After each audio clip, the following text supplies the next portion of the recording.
So here's lesson 2 of how to invest, which is more direct, and maybe this is a little bit more helpful as a tutorial. So here I am, I'm Squirrely Mouse. It's neat how when you make it go really fast, it does that shape that's big.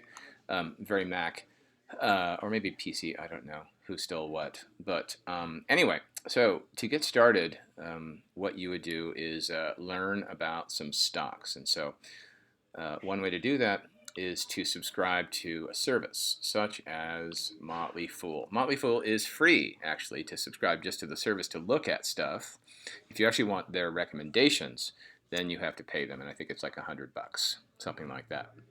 Which, for the money that you're probably going to make from their stuff by buying smart, is probably worth it. It was worth it for me. It's how I paid for my credential program. But more about that later.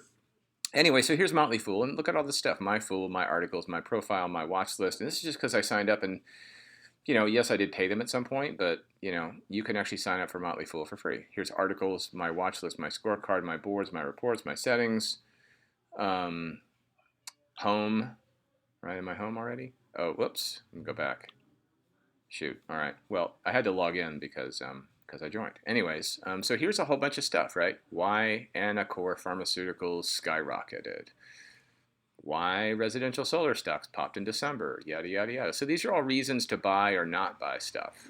And it just gets really interesting. I know you love stories, and these are all stories, which is kind of what got me into stocks to begin with. So, and here's a nice ad about solar.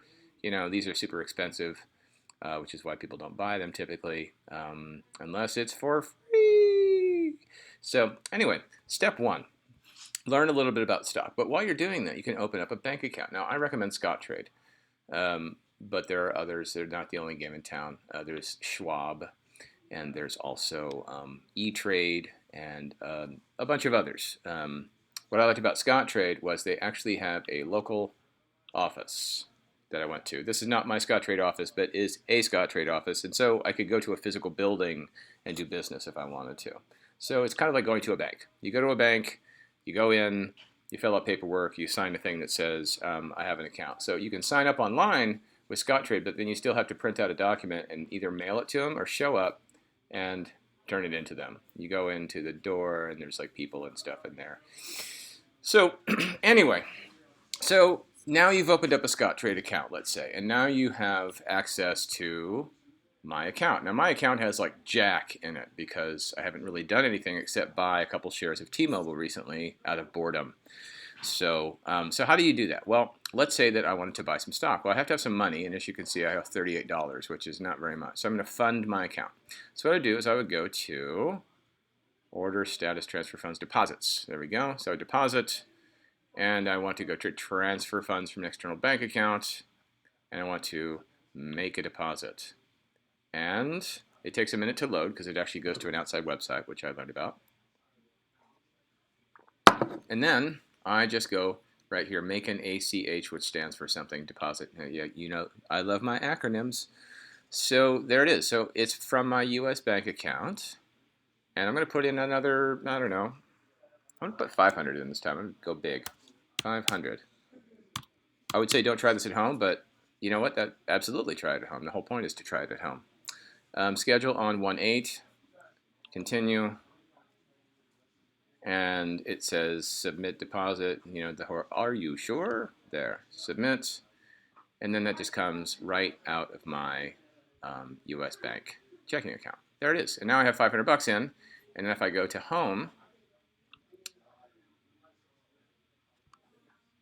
I now have, instead of $38, I have $538. See how that changed? Margin, non-margin, you'll have to read up about that, but basically it's kind of like buying on credit, buying on margin.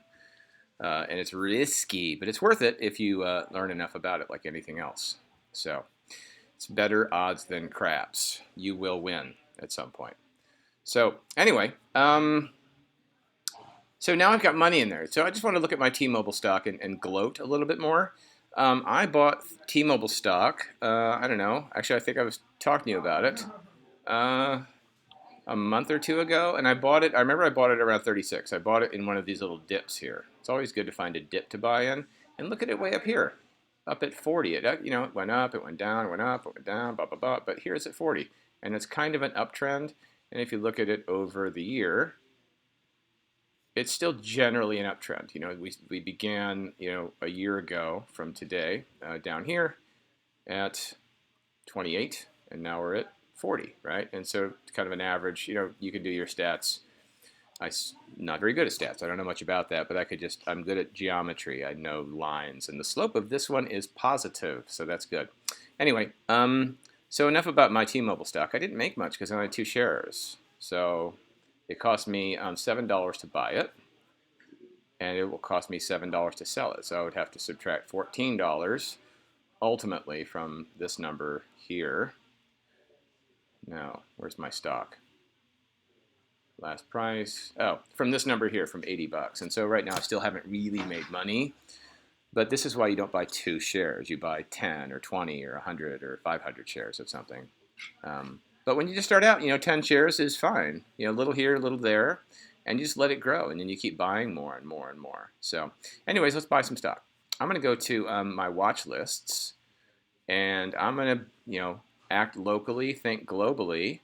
And go to, I've got different watch lists, and you can make your own in here. Not hard. David Kamholtz is my financial advisor, and I pay him nothing because he's my friend. I just call him, and he tells me what to do. So watch lists. So here's my oil companies. We've got BP and CVX, which is Chevron, and Exxon, which is ExxonMobil. Where's Exxon? ETP? No. Exxon. EPP? No. Anyway, I'm going to buy Chevron because Chevron's a local boy, and I just put in 500 bucks. So in Chevron, then I'm going to buy.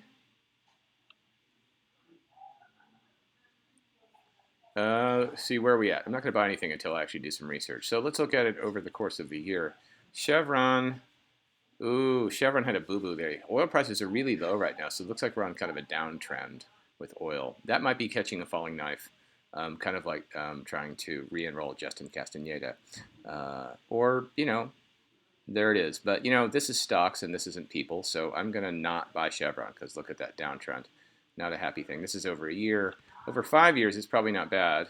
Oh, no, it is. It's actually not good at all. So there it is. But if I did buy it, it still pays dividends. It pays, wow, 5%. That's crazy. And the reason it's paying 5% is because the stock price is so low. Generally, the lower the stock price as it goes down, the higher the yield of the dividend if they're paying you to have it. So it wouldn't be an awful idea to buy Chevron, but I'm gonna get away from that one right now. Part of what Chevron does is they refine oil. So they're an oil refinery company, really.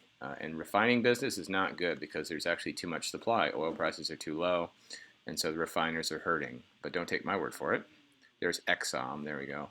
Exxon are they more of a refiner? See, they're kind of on a similar downtrend. 5 years.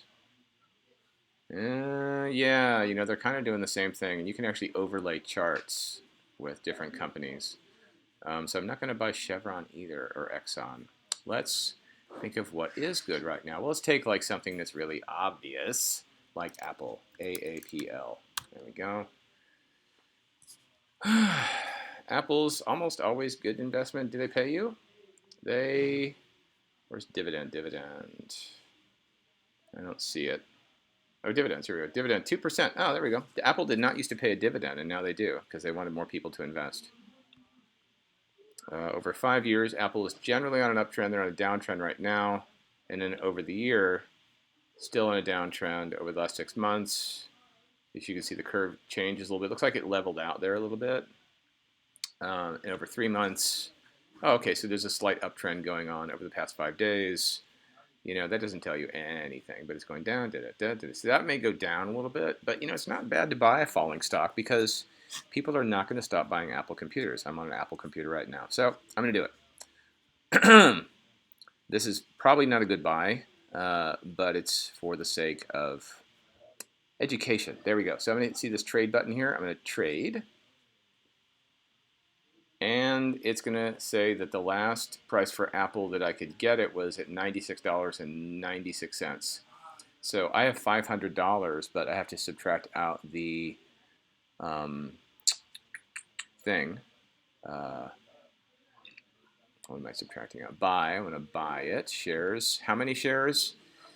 Yeah, well, I can't afford 10. That's too much money. How about 3 shares? How much does that cost? Market. All these different categories. This is like I want to buy it only if it's at a certain price, and I want to sell it at a certain price, blah, blah, blah. But I'm just going to do a straight ahead buy. Duration today. Qualifier, none. And I'm going to buy 3 shares of Apple. I mean, really straightforward transaction. How much does that cost? I hit review order there.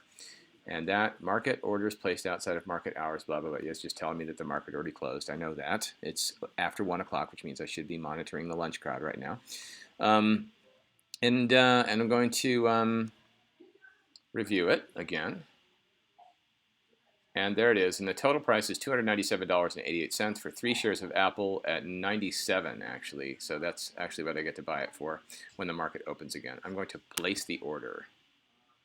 There. I own Apple stock. Although the market is closed, I don't technically own it yet. If today were Thursday at 7 a.m., then that would be 10 a.m. Eastern time where the New York Stock Exchange is, and then I would own it. But right now, it's just on hold. So now, I have traded.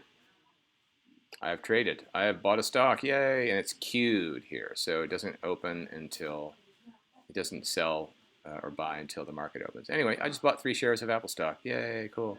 So more to come. Maybe I'll make a video for you next week or maybe during the in-service right before I come back because the market will have opened. I don't think the New York Stock Exchange cares about John Muir charter schools in-service. So anyway, there you go. I'm going to log off of Scottrade because I'm done and close it. There you go. Here's my fun pictures for you, Scottrade office. And there's my emails and stuff. So anyways, thank you for paying attention, and hope you're entertained and got some education out of that.